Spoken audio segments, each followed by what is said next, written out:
Hello and welcome to Audiobook Connection, behind the scenes with the creative teams. I'm Becky Parker Geist and I'm your host. Audiobook Connection is your place to learn about the audiobook creative process and for authors to learn valuable tips on producing and marketing your audiobooks. This podcast is sponsored by Pro Audio Voices, helping great stories come alive through audiobook production and marketing. Hello, welcome. Thank you so much for being with me today. We are going to dive into the topic of music and sound effects in children's audiobooks. So let's get started. We have recently been producing a lot of children's books. I love working on them, and some of the recent ones that we've produced you can find on amplifyaudiobooks.com. One is the Once Upon a Dance series, and we're continuing to do further titles in that series. And then there are a few different series or collections by Kelly Ann Manuel, and those are also on amplifyaudiobooks.com. If you go there, you can also hear samples of these, and that will give you some further context for some of the things that we're going to talk about today. So first of all, broadly, what are some of the considerations that we'll be thinking about as we approach the work of creating an audiobook or producing an audiobook for a children's title? Well, number one, and this is true across the board, no matter what genre, no matter what kind of audiobook, and that is creating the best listening experience, the very best experience that we can create for the customer, the end user. The second, especially in a book that has music and sound effects, will be to bring that story to life while keeping the story at the fore, at the front, and to make sure that it doesn't get buried in the mix of music and sound effects, and that those effects are not distracting from the story. And there's a lot of subtlety that I think belongs in this process, and that many producers, I think, fall short on. And there's some particular challenges that have to do with that mix in particular, which I will get to later in this episode. While all of what we're going to talk about on this podcast will pertain to authors as well as audio engineers especially, I have a few notes for you authors out there that could impact the way that you head into the audiobook process. Or even, if you haven't written the children's book yet, even how you might do some of that writing with a mind towards having it in audio. So here are some special things for you. The first is, are you creating a world that is rich with sound? Or is it only very visually focused? I have seen a lot of kids' books over the years. I spent many years as an educator from preschool on up and have 3 kids of my own and 2 grandkids. And it is, so I've been through a lot of kids' books, and some really do bring out create a world that is very sensory, that addresses what things look like, what they sound like, what they smell like, what they taste like. Taste is going to be less often in the mix unless there is, some particular, the book revolves around some kind of food, for example. But how things look and sound and feel, there's a lot of feeling that goes into many children's books. And that's very appropriate. A lot of kids are trying to sort things out, and feelings are one of the hardest things. So we have a lot of books that are focused around the feeling, and that's great. What we are looking at in terms of the audiobook world is I've seen many children's books that are very visually focused. Now, they may have feelings in there as well, but in terms of sounds, that they don't really give any clue about what's happening from a sound perspective. And I want you to just for a moment consider the fact that there are many children who are visually impaired.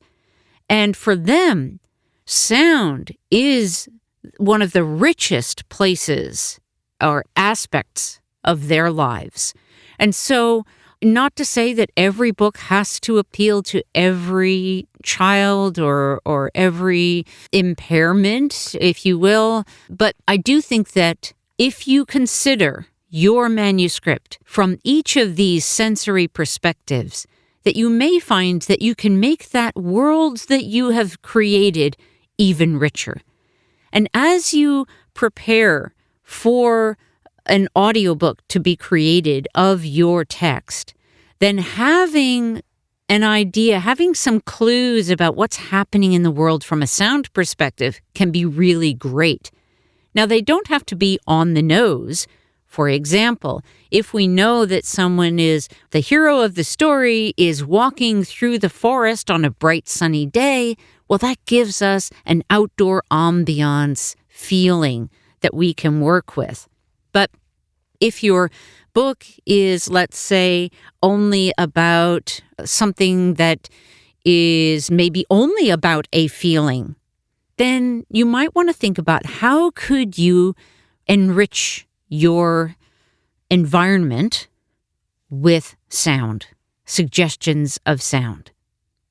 I think many times children's authors rely on the illustrations to create that kind of richer feeling and to give the guidance for the imagination of where, placement in terms of location, so that that it becomes suggestive to the child.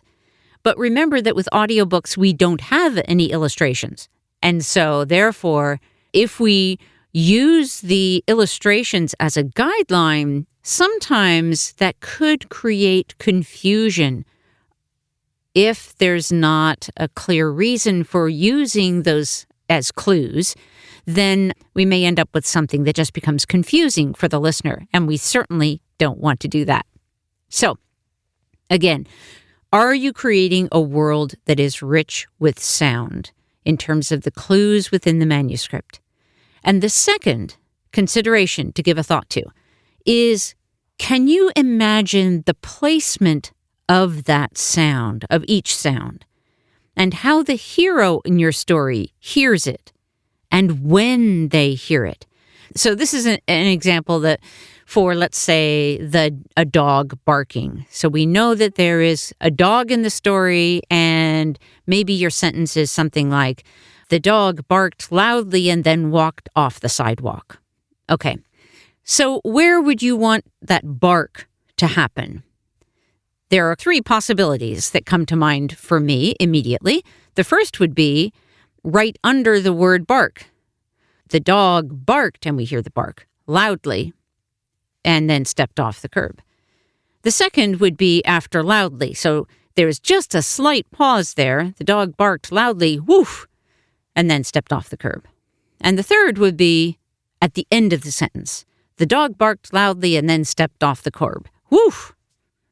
As you can see, each of those is going to create a different kind of experience. And so what I'm proposing here then in this little bit, we're going to get deeper into this topic a little later into the episode. But for you as an author, when you are crafting your sentence and thinking about how you might arrange the words as you tell the exact same story, thinking about when we should be hearing the sounds can be valuable. So, for example, that same sentence could read, as right before the dog stepped off the curb, he barked loudly. Woof! Right? So that makes it really clear and clean as to when that would happen. Again, we'll get into a little bit more detail, but those two main things for you authors are creating a world rich with sound and imagining the placement of the sound so that as you craft the sentences, the sounds will have nice, clean placement, easy placement. Okay, so let's step into the pre-production world. That's when we're not recording yet, right? And the pre-production, which is such a valuable, important preparation time. During that, what we're doing is we're mapping out what that soundscape will be. There are several aspects to that process. Okay, first of all is the sourcing. So we want to find the right music and the right sound effects. With music, we'll be listening for, and typically with a children's book, you're going to have music. It's nice to have it during the opening and closing credits.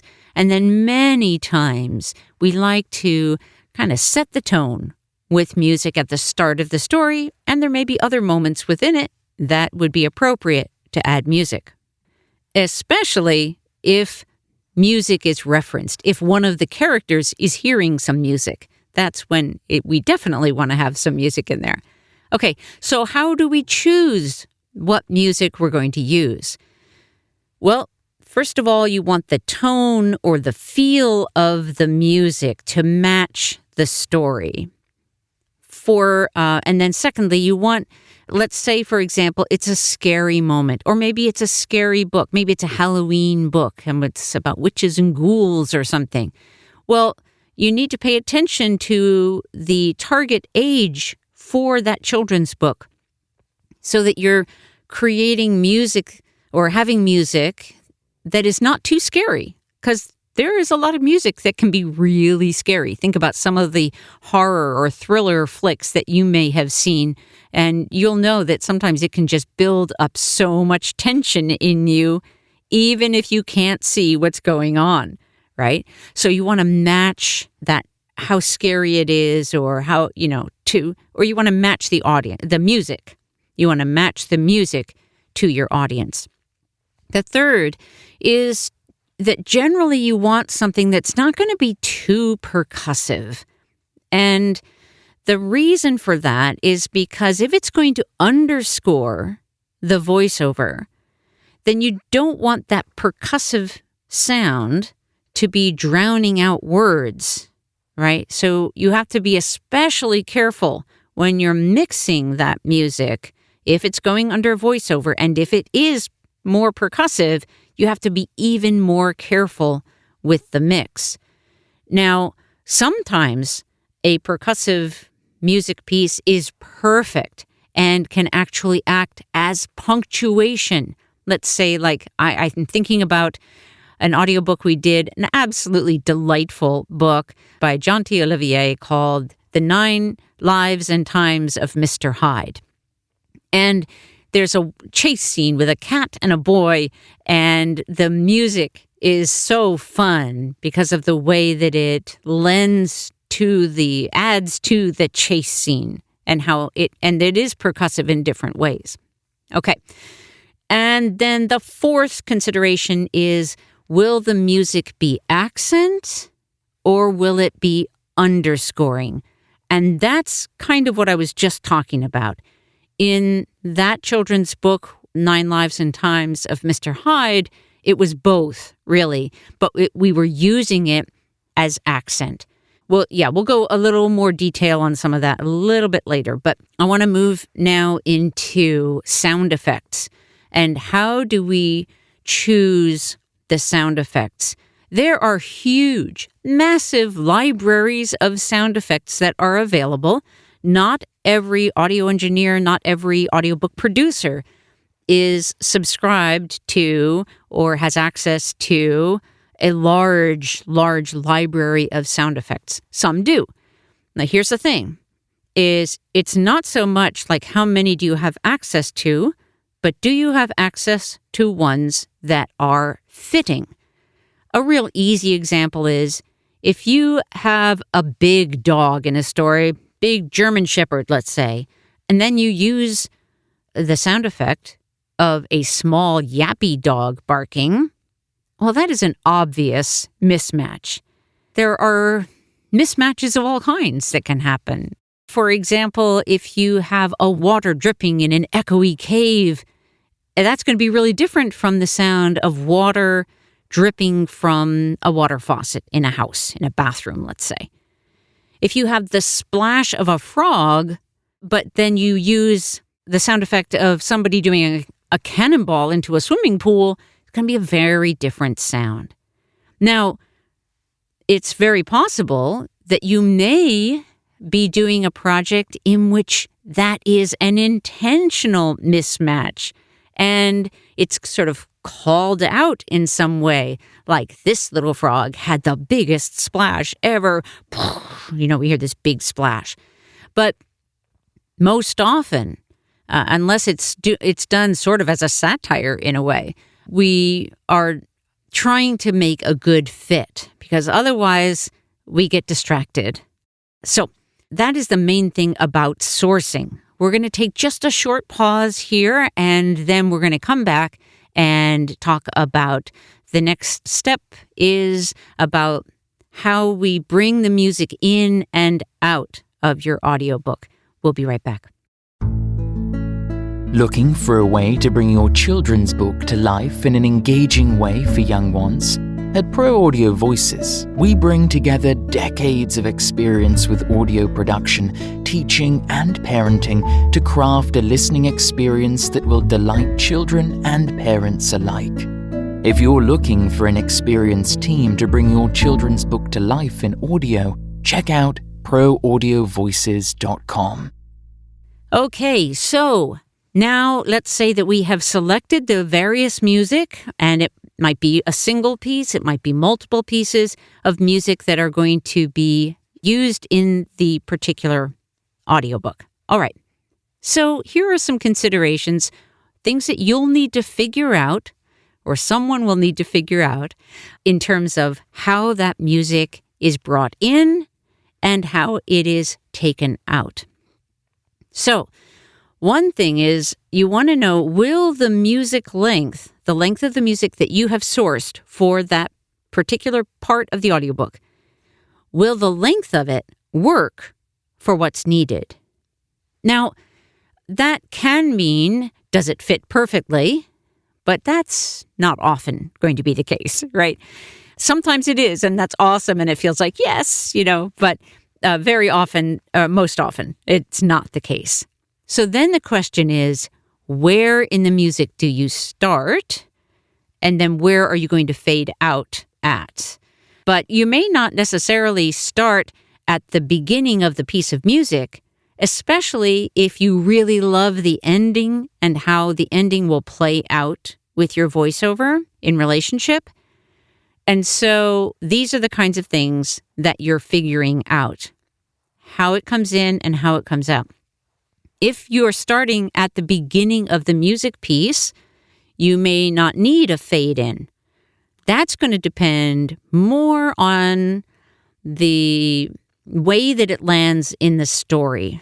If you're in the middle of the story or at a point at which you want to bring it in, let's say, to support the mood of a particular moment, then you probably will want it to fade in. If you're at the very beginning of the story or the beginning of a new scene in the story, then it might be appropriate to start the music, and that's a clue that now we're doing something different, or now we've moved on to a new scene. Now the dog is jauntily walking down the street. Things like that. Okay. So you're looking at, will the length of the music piece you've sourced, will it work for what you need? If not, so I should just throw this in there. If not, is there a section, a couple measures of the music that you can loop in order to make it work? Okay. Now, the next consideration is, when does it start in relation to the voiceover? So I've separated that out a little bit. Again, we're looking at, how does it fit in the story? What is the music's intention in the story? And that will help to guide you in when that music should start in relation to the voiceover that's delivering the story. So that is when the music starts, and then when it stops. Does it fade fade in and fade out, or does it abruptly end? So sometimes you might have a sudden stop that serves as a terrific accent. Like, let's say the hero is suddenly startled and they're creeping along, and suddenly they're startled, or they stop abruptly, and you have this creeping music, and then it just stops. And then we have this pause, this rest that sort of suspends the moment. And that can be really awesome. And so that's one way that it can be used. Many times you're going to want it to just fade out, and so that we're not noticing when it comes in and when it goes out. It's just supporting the story as we go along, right? And then another thing that can be really tricky to figure out, and that is how long a fade is needed. Should it be noticeable? If we don't want it to be noticeable, then typically we need a pretty long fade. I mean, we could be talking about like 8 or 10 seconds, depending on the piece of music, how loud it's going to get in the mix, and then, how noticeable you want that to be. If you want it to be pretty quick, then it might be like 1 second or 2 seconds, and that will feel pretty quick. It might sound like long, or maybe it sounds like short. I don't know. Depends on your perception. But that would be a pretty short fade and would be pretty noticeable as to when it's coming in and going out. Now, the best time, in my opinion, to do that kind of noticeable fade would be at the end of a musical phrase. So we're come to this phrase in the music where it comes to some kind of conclusion, and then it's about to move on to a new section. That's a great place to do a quick fade, because it doesn't feel so much like we're taking it out quickly. It's like, oh, we're at the end of that. It works a little bit more easily. Okay, and then coming back to this that I mentioned when I was speaking directly to our authors in the audience, and that is about the placement of the sound effects. The typical placements would be on or under the word in the voiceover, or at a comma or some other kind of natural break, or at a period at the end of the sentence. So during pre-production, as we're mapping out how this whole soundscape is going to happen, these are the kinds of things that we're thinking about. We're thinking about the choice of the music or sound effects, the sourcing. We're talking about how it is faded in and out, and we're talking about the placement. Now, once everything is mapped out as best we can map it out, and always understanding that it is likely that there will be changes after the fact, because once we hear it, then maybe our thoughts change about, it didn't work quite as well as I thought it would. So, but now we've done all the mapping, now we move into production. So what happens is that the narrator, is going to record the narrative, and after that is done, and what's best usually is after that has already been approved as the final voiceover, then the audio engineer is going to implement the soundscape plan that has been mapped out. Now, it can be helpful to the actor to know what the plan is, because then, for example, in that sentence with the dog barking and then stepping off the curb, if the actor knows that there is going to be the placement of a bark at the comma, let's say, they can imagine it as they're narrating and leave the appropriate pause in there. That, however, can also be done in post-production, but I'm just saying it can be helpful. I know as an actor myself that I love having a clear idea of what that finished product is going to be, so that as I'm narrating, I'm really creating the kind of space for the sound plan. Okay, now here's the thing about the mix, and this is where it can get tricky. It's really important, I think, to properly balance the levels of music and sound effects in relation to the voiceover. It is so easy to overdo it. And when I say overdo it, I mean have the music and sound effects too loud in relation to the voiceover, to the story. I think partly because audio engineers kind of get caught up in the enjoyment of creating that whole full piece, whereas with an audiobook, I do think it's important to make sure that the story does not or cannot get buried, be overwhelmed at all by the rest. Now, the reason why it is tricky is because the mix will sound different to the listener depending on the device they listen with.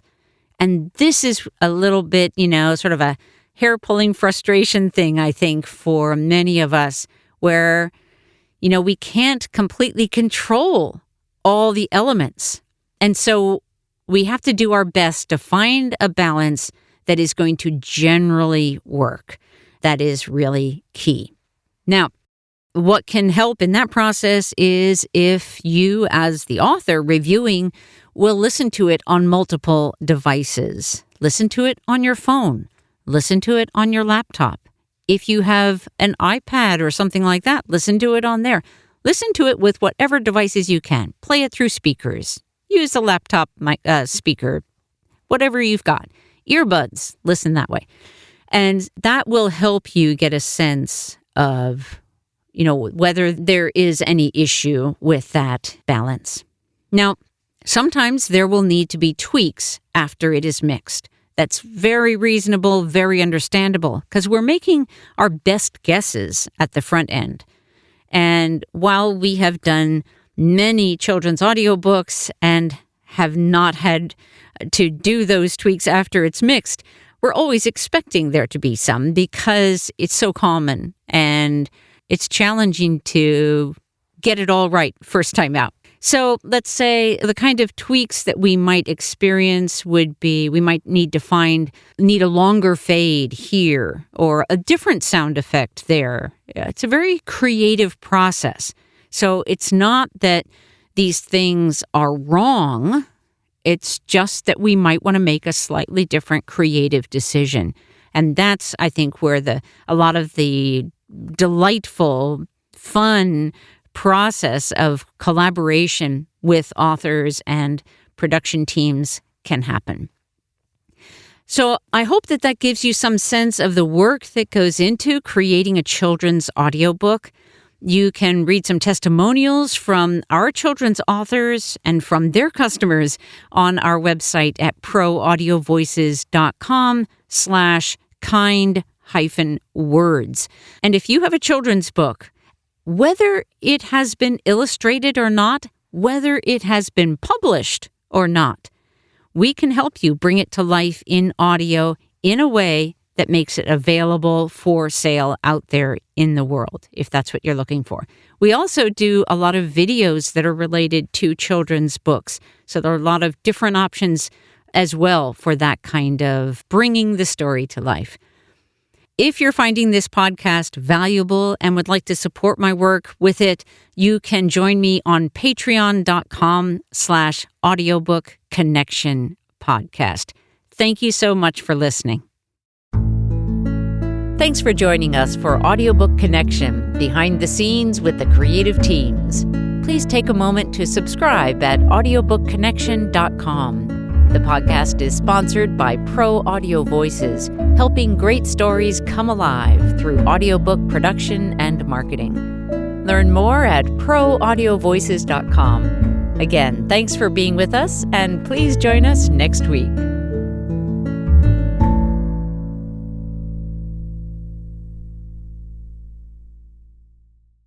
This podcast is a part of the C-Suite Radio Network. For more top business podcasts, visit c-suiteradio.com.